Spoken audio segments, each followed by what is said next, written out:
insieme. Ecco, il nitrato d'ammonio, cioè nel senso possiamo... che, mi scusi, nel senso che paralizzerebbe l'azione esplosiva degli altri componenti? No, se si avesse trovato un plastico, ecco, come ho detto prima, a livello di pentrite e T4, il nitrato d'ammonio non c'entra per niente, non viene miscelato per niente, soltanto sulle esplosivi polverulenti come il tritolo e le famose gelatine, diciamo, esplosive, lì sì che viene miscelato anche il nitrato d'ammonio, che anche in grosse percentuali li mettono. Ecco, perché è un portatore di ossigeno il nitrato d'ammonio, quindi è un buon comburente, ecco. Però le voglio dire, mi chiedevo se la presenza del nitrato bloccherebbe l'effetto esplosivo degli altri componenti, questo chiedevo io. No, anzi potrebbe alimentare di più, diciamo, perché, ripeto, essendo un componente, un portatore di ossigeno, quindi potrebbe alimentare di più, diciamo. E allora che significa questo giudizio di incompatibilità, se lei sta dicendo... la compatibilità nel senso che non si può trovare, diciamo, insieme a questi esplosivi nelle miscele, diciamo. Ma perché non si può trovare? Questo le sto chiedendo, non si può trovare nel senso che se c'è l'uno esclude la presenza degli altri? Sì, ripeto, lui il nitrato d'ammonio lo troviamo esclusivamente miscelato o a tritolo o a gelatine esplosive, ma assieme a un plastico non viene mai miscelato. Ecco, ma le sto chiedendo, non viene mai miscelato perché non si usa miscelarlo? No, non si usa, non si usa. Ma non nel senso che se fosse presente il nitrato di ammonio si paralizzerebbe l'effetto? No, quindi in natura potrebbero esistere, ma non vi sarebbe un effetto... Però per fabbricazione non lo miscelano a questi tipi di esplosivi. Ecco, ma sono due cose diverse, perché il giudizio di incompatibilità sembrerebbe, detto così, che se c'è il nitrato di ammonio non potrebbero funzionare l'esplosivo gli altri, non potrebbero funzionare gli altri elementi dell'esplosivo. No, che c'entra, quello potrebbe funzionare solo, però in quel caso il nitrato d'ammonio non fa parte, diciamo, miscelato a quei due tipi di esplosivi che abbiamo trovato, il T4 e la pentrite, è tutta un'altra cosa, capito? Anche se l'abbiamo trovato. Può anche darsi, e potevamo trovare degli elementi che erano compatibili col nitrato se facevamo anche un'analisi, diciamo, di tutto il reperto, perché praticamente il reperto è stato suddiviso. Come regola non dovrebbe essere suddiviso il reperto, perché non c'è omogeneità, diciamo, quando avviene un'esplosione, quindi non si sa dove poter trovare con precisione il punto dove possiamo, quindi se il reperto è tutto unito, tutto insieme, si potrebbero riscontrare anche altri elementi, se possibile.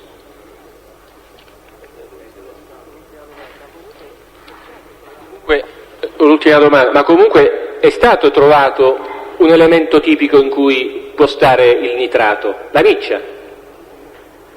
No, la miccia è lenta combustione, abbiamo detto, e come ho citato prima la possiamo trovare, cioè la sua presenza praticamente è un innesco a queste detonanti micce, serve solamente a quello, più chiaro.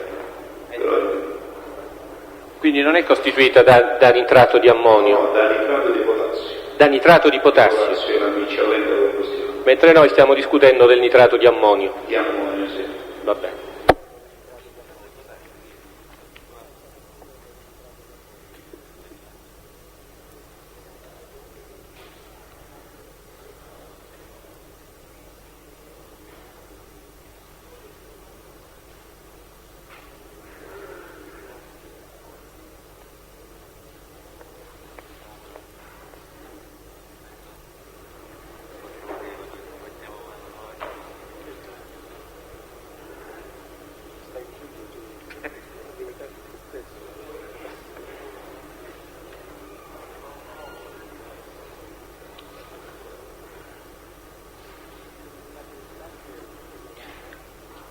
E nitrato di potassio non è stato trovato?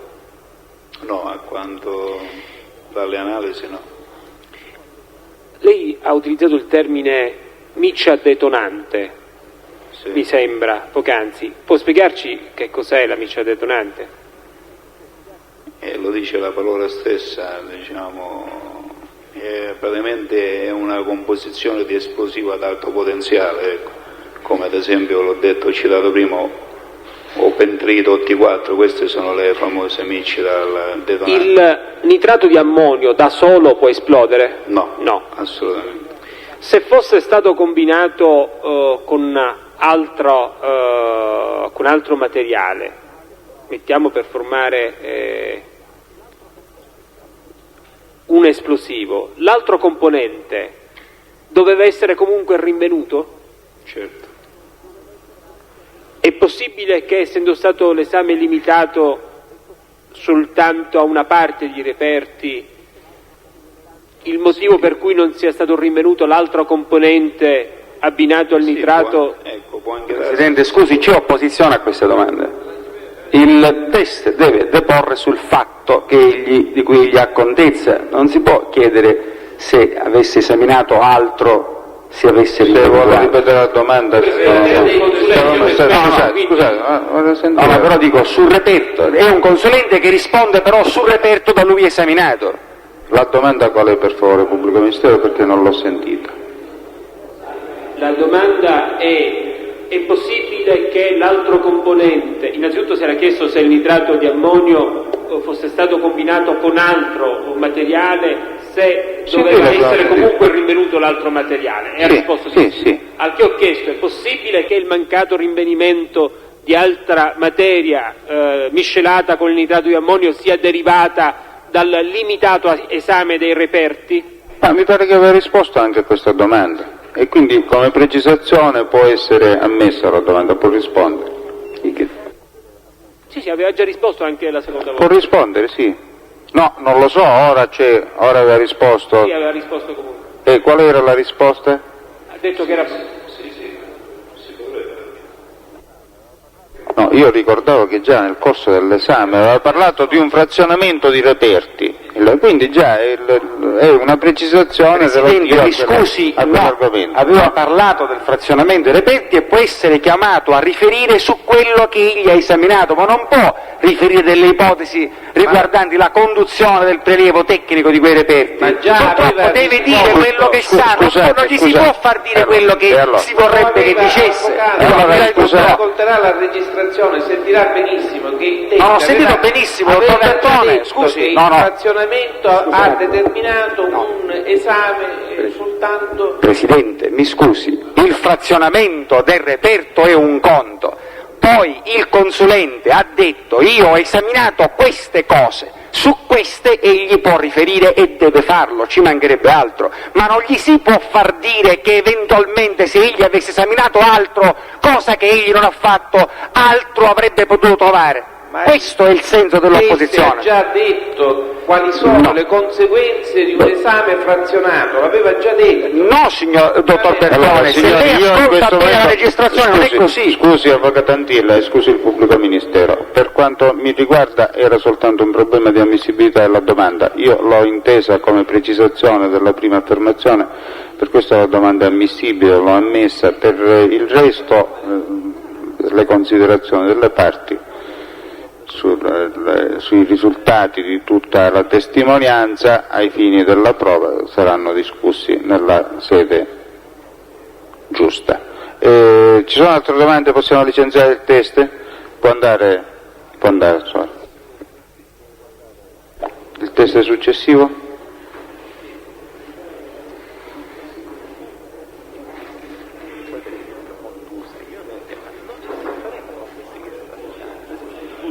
Se ce lo portiamo sempre al seguito. Nel momento...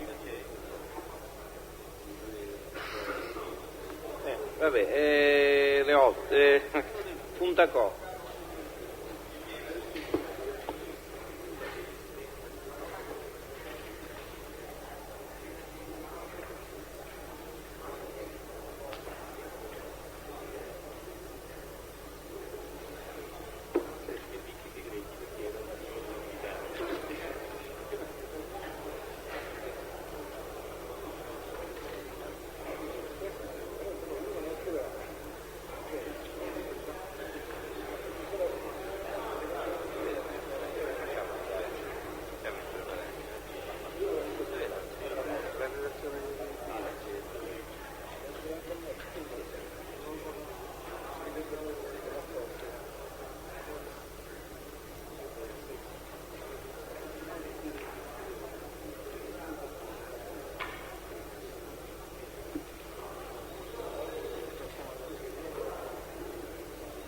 Si accomodi da questa parte. Che ci devono essere i presupposti della riunione, no? E che si crei il primo presupposto della riunione che si devono trovare alla stessa fase istruttoria.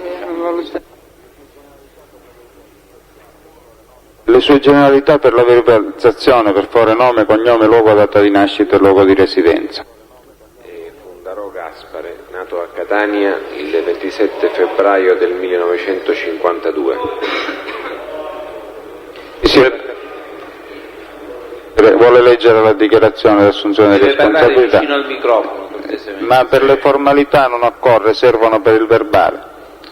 Consapevole della responsabilità morale e giuridica che assumo, con la mia deposizione mi impegno a dire tutta la verità e a non nascondere nulla di quanto è a mia conoscenza.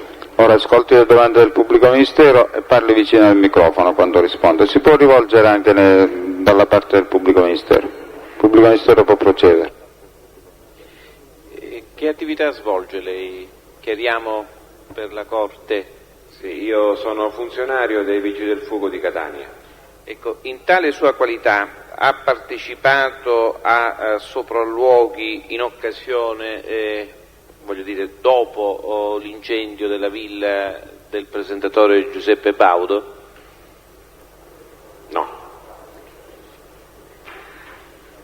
No. Lei, mi scusi, lei è stato indicato dall'ingegner Pilato come uno dei funzionari dei Vigili del Fuoco che hanno redatto una relazione sulla base ovviamente di un sopralluogo. Ora lei mi dice che non ha partecipato al sopralluogo. Ma lei mi ha chiesto, scusi, per quello che riguarda la villa di Baudo? Sì. Non so neanche dove sia. Il pubblico ministero, ma Pilato era stato sentito sull'incendio alla Standa, scusi. Sì. Scusate, infatti ho citato Pilato e quindi il riferimento è all'incendio della Standa. Scusate. E quindi devo dire se sono andato all'incendio della Standa? Sì, sono stato uno di quelli che ha partecipato all'incendio della Standa. Ecco, è in grado di ricostruire la dinamica dell'incendio sulla base di quelli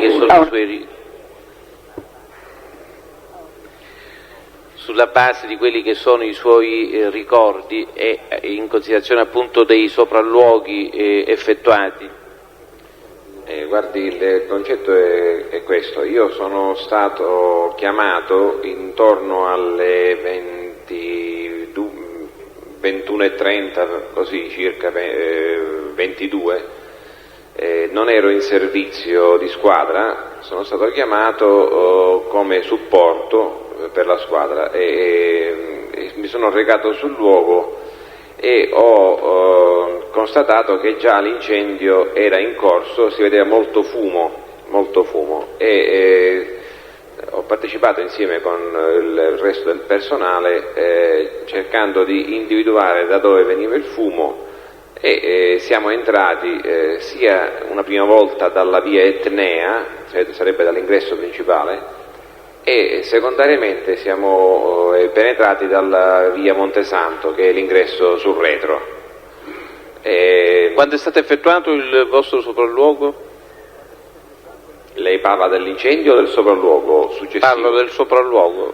Il sopralluogo successivo è stato... Dunque, il sopralluogo successivo, se non ricordo male, è avvenuto dopo un paio di giorni. Forse non la mattina successiva, ma forse il giorno dopo ancora. Cioè lei è intervenuto subito e poi ha fatto un sopralluogo oppure ha fatto soltanto un sopralluogo nel giorno successivo? Dunque io sono intervenuto con la squadra che ha partecipato all'incendio. Alle opere di spegnimento, non all'opera di spegnimento. Cioè non sono arrivato esattamente all'inizio, diciamo, dell'opera di spegnimento, ma bensì dopo circa un'oretta, 3/4 d'ora così, dopo l'incendio, dopo che si è iniziato a svilupparsi l'incendio. Dopo, se non ricordo male, due giorni, sarebbe il giorno dopo che è terminato l'incendio, sono stato incaricato di fare un sopralluogo insieme con altri per vedere lo stato, diciamo, del negozio, e siamo stati in tutti i piani verificando, diciamo, i danni che si erano verificati nell'immobile.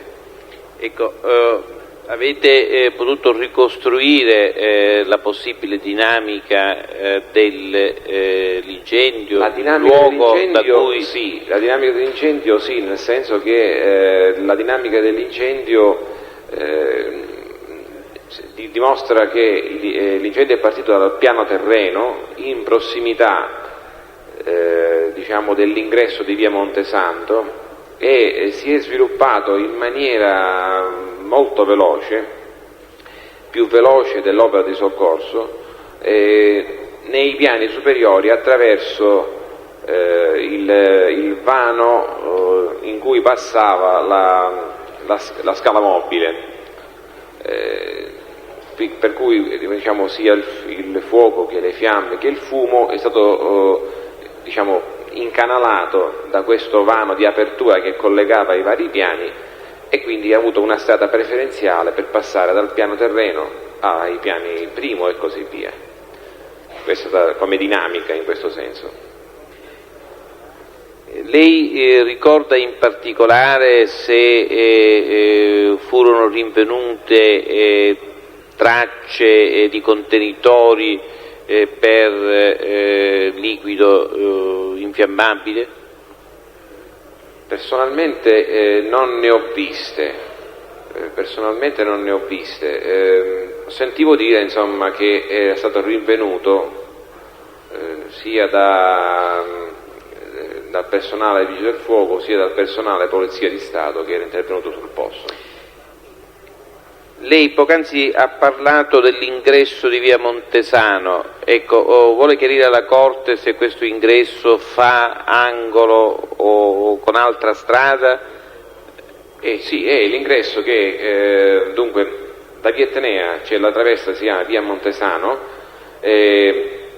questa via Montesano si incrocia con la via, se non ricordo male, San Michele. In corrispondenza di questo incrocio c'è uno slargo in cui c'è anche un albero, e c'è lì l'ingresso principale, diciamo l'ingresso secondario, anzi no, non quindi si tratta dell'ingresso che fa angolo tra la via Montesano e la via San Michele. Via San Michele. Ecco, lei è in grado di dire quante ore sono state impiegate per l'attività di spegnimento? Guardi, io sono rimasto lì fino alle 6. Per cui, l'intervento a che ora era stato? L'intervento è iniziato con la squadra del primo soccorso, è iniziato intorno alle 21:30, 21:20. 21:30 ed è proseguito quindi sino alle ore? Io sono stato lì fino alle 6. Però, del mattino? Sì, fino alle 6 del mattino, però diciamo che poi le opere di minuto spegnimento sono protratte fino a circa le 8. Non ho altre domande, Presidente. Controesame, domande?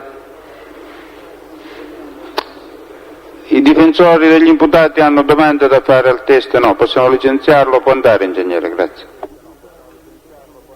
Ci sono altri testi?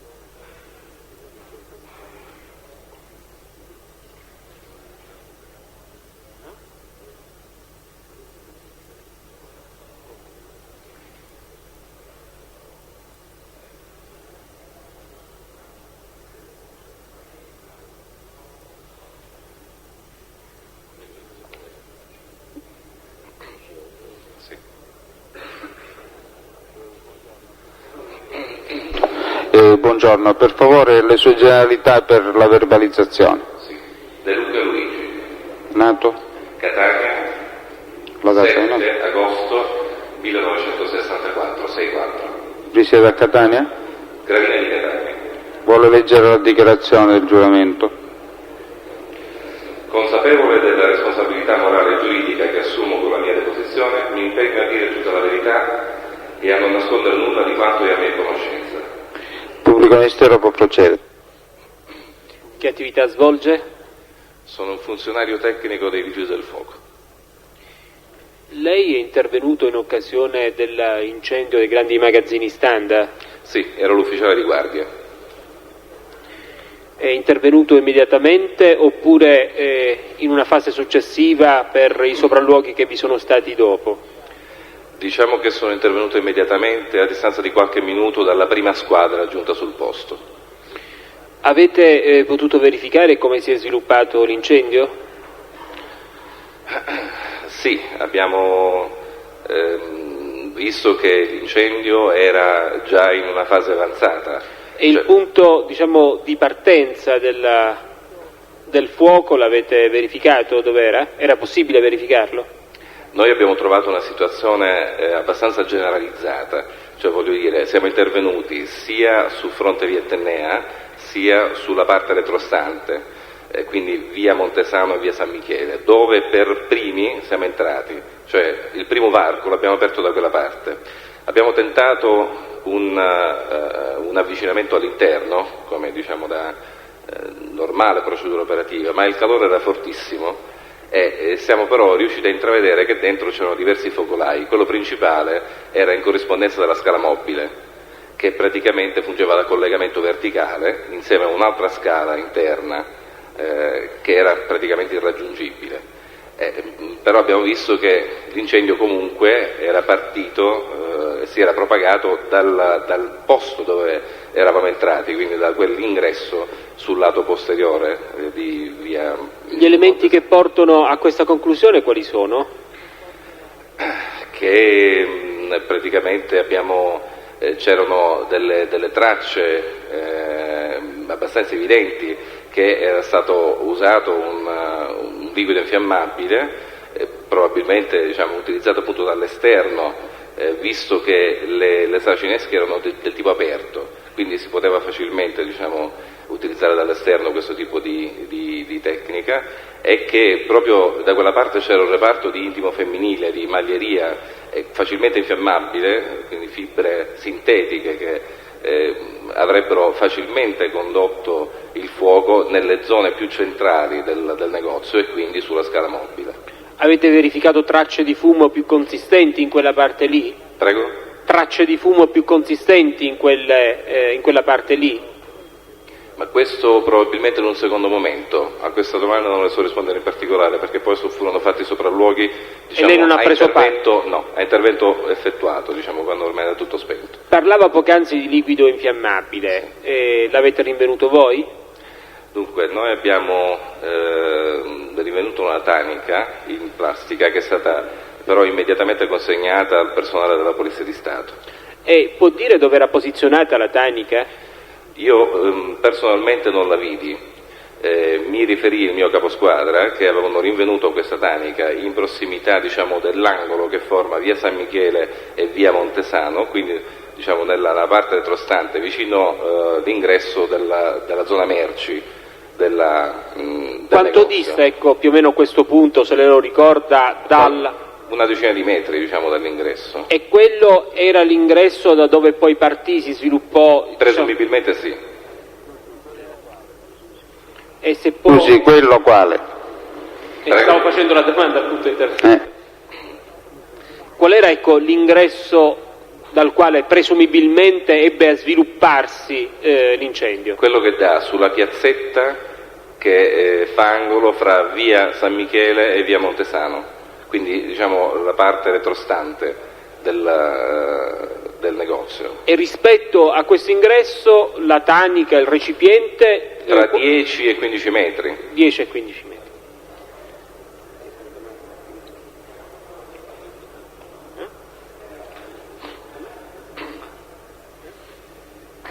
Ho finito, Presidente. Però. Controesame? E una domanda.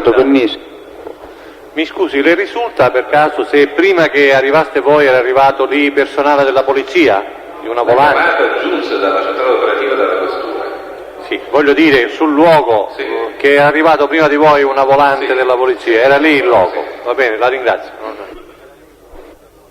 Altre domande? Può andare, ingegnere, grazie. No, Il no, nome non del c'è ancora caposquadra? Di Mauro Giuseppe, adesso caporeparto. Di Mauro Giuseppe e Privitera Salvatore furono due squadre che intervennero contemporaneamente.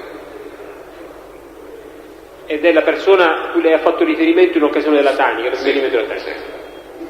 Possiamo licenziare il testo e può andare, grazie. Buongiorno.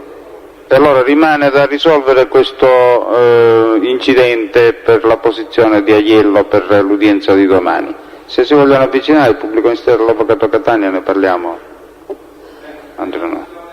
Per la questione di Aiello, sì.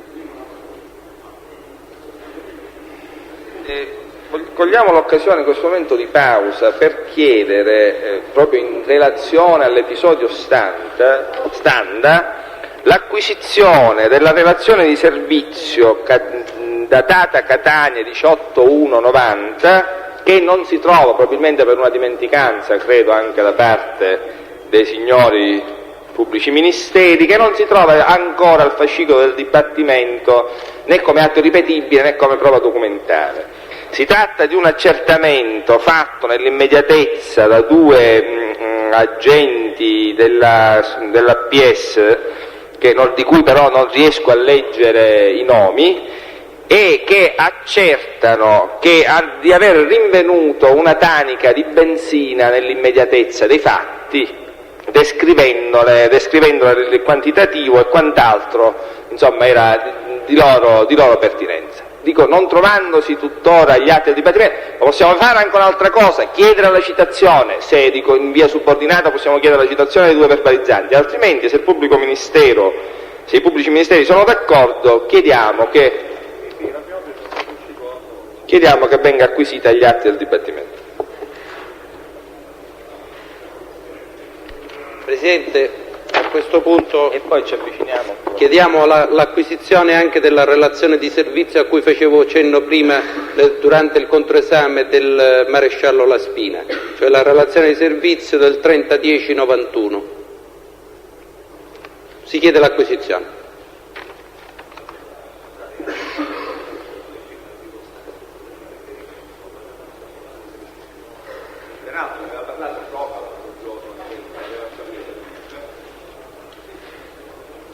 Allora, su questi due documenti il pubblico ministero? Il pubblico ministero non ha alcun problema che vengano acquisiti. Tra l'altro il rapporto è a firma del dottor Di Costanzo?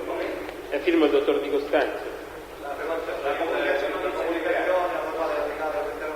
No, il dottor Di Costanzo in ogni caso. Nessun problema. Per quanto riguarda l'altro, Presidente, il pubblico ministero intendeva anche quell'allegato allorché chiese l'acquisizione di tutti gli atti compiuti in relazione all'accertamento in questione, quindi non ha alcun problema che venga acquisito. Allora, la Corte ammette dispone che i documenti offerti dalle parti siano acquisiti agli atti del processo e allegati al verbale dell'udienza odierna.